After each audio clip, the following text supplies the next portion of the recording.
Topossi. Olá, voltamos. Enquanto vocês assistiam o duelo, nós estávamos aqui conversando sobre outras circunstâncias da dança e do corpo, principalmente do corpo feminino, né? Porque é um pai que fala: menina, não anja assim, mexa menos.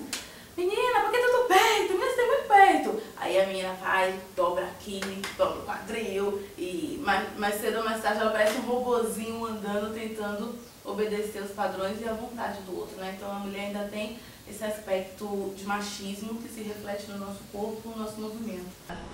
Porque eu estava discutindo no intervalo um pouco com Tânia, liberdade corporal é autoconhecimento. Autoconhecimento e conexão com suas emoções para ter capacidade de veicular o que você está sentindo e o que você está podendo expressar, porque você passou por um trabalho, aí é o trabalho do professor de dança, de se autoconhecer.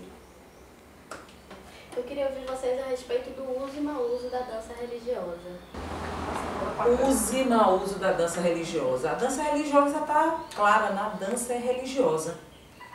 Independente de ela ter vindo de uma religião. Porque quando você dança, você cria no seu corpo uma oração.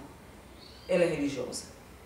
Agora, falando da dança religiosa, basicamente da cultura africana, oriunda do movimento do orixá, é bom que seja visto de duas maneiras, o sagrado e o profano. Porque quando ela é deslocada do seu espaço sagrado, ela é profana.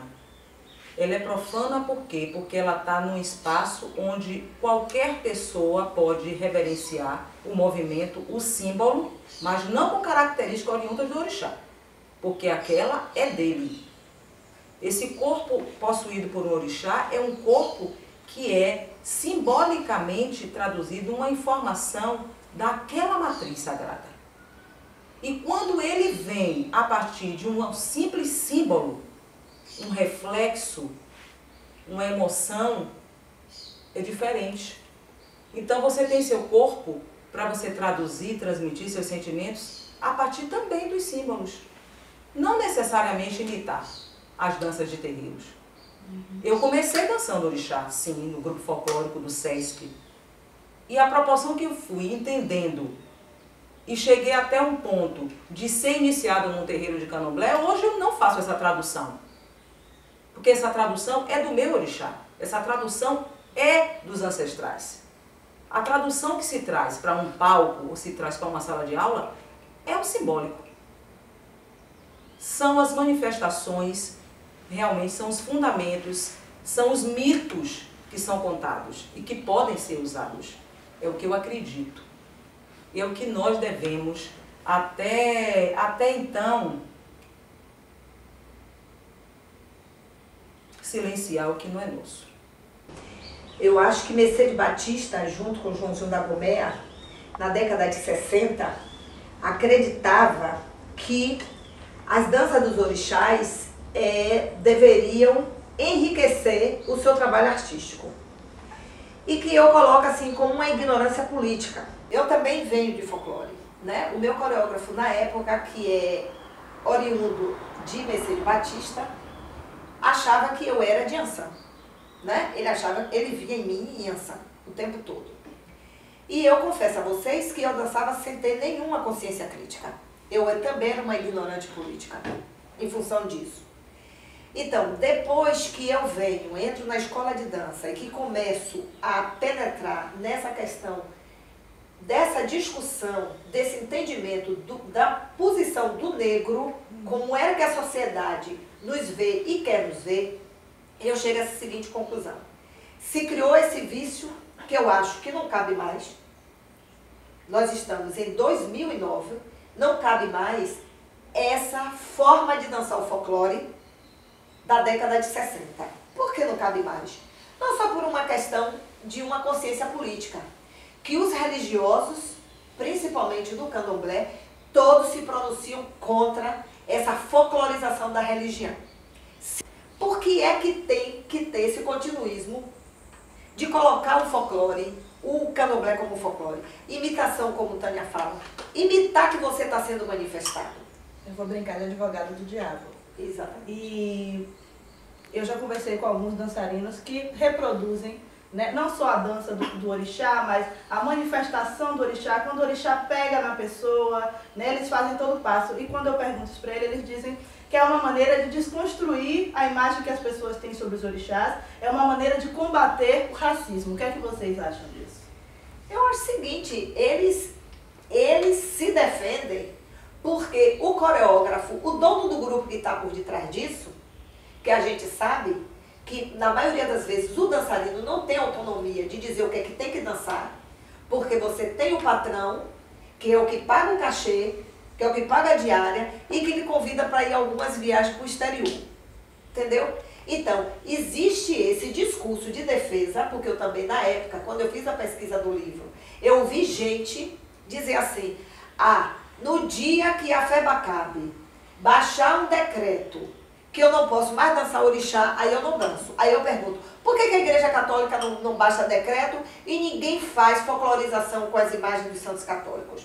Não que eu acho que tem que fazer folclorização com imagem de religioso nenhum. Eu não estou aqui dizendo, não dance orixá, mas dance isso. Por que a Igreja Católica não faz isso? E por que é que nós, negros, agora eu volto, é a questão do processo histórico nosso, que é a desqualificação do negro. O próprio negro, ele aprendeu a se desqualificar e desqualificar o outro. Então ele sempre vai achar, como eu vejo gente dizendo assim, mas o orixá dança na rua, ele gosta de ser valorizado.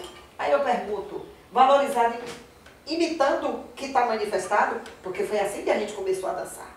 Você tinha que fingir que estava incorporado, porque a dança por si só do orixá não traz público, segundo os patrões. O que traz público é esse fingimento da incorporação para até vir a dança. É uma questão política? É uma questão política. Agora, eu acho que cabe a nós, enquanto formadores de opinião, porque nós passamos por esse processo e estamos passando pela academia, é como eu estava dizendo, eu não vou nunca achar que a FEBACAB, uma mãe Estela, uma mãe Creuza, vá lá para a plateia, para um seminário, dizer isso. Porque elas dizem no dia a dia. Eu acho que nós, formadores de opinião, a gente tem que entrar com uma discussão educativa até. Por que a gente tem que folclorizar essa nossa religião? O que a gente avançou? Você vai ver aí o resultado com as igrejas neopentecostais. Quais são os benefícios que a exposição desses rituais trazem? Antes de terminar o programa, eu queria que Jimmy falasse um pouco também, porque você mora fora. Eu penso que tudo que está no mundo pode ser utilizado pela arte como matéria-prima para a criação. Eu acho que do momento que nos terreiros ou na igreja ou na rua as manifestações do corpo humano aparecem, o dançarino, o coreógrafo contemporâneo pode beber dessa fonte para criar. O problema é realmente de copiar. Copiar, eu acho que não. Mas da mesma maneira que eu acho que seria bobo de fechar os olhos para essa riqueza de manifestação corporal e cultural que é a festa, porque quando a gente vê a dança dos orixás é num contexto já exterior, a gente não está mais vendo o que se foi feito antes. Então eu trabalhei com o Armando Pequeno, de alguém que me deu também essa mesma visão. Então, do momento que você pode utilizar, por exemplo, o fato de tremer o corpo como um elemento técnico dentro de uma criação contemporânea, mas você não está reproduzindo a transe ou a possessão do orixá, mas eu acho que isso, da mesma maneira que danças tradicionais formaram a base para outras técnicas, que para a dança contemporânea, afrocontemporânea, seria uma maneira não inteligente de não utilizar, se servir, se alimentar dessas possibilidades físicas para criar uma dança contemporânea, afrocontemporânea com nossa cara, entendeu? Então eu acho isso. Aí eu dei um exemplo da boa utilização. Bem, aumentamos, mas nosso tempo terminou. A gente quer agradecer imensamente a presença de vocês. Mulheres que não apenas dançam, mas vivem a dança e pela dança. E pensam, e refletem, questionam e argumentam. Politicamente, emocionalmente, em todos os sentidos, e acreditamos e estamos muito bem representadas com 3 mulheres negras fabulosas, atuando em países diferentes, em locais diferentes, mas com o propósito de humanizar e de permitir a liberdade sempre através da arte.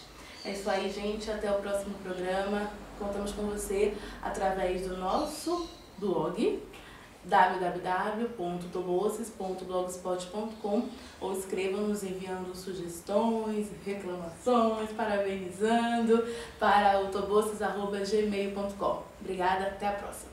Estaremos um pouquinho.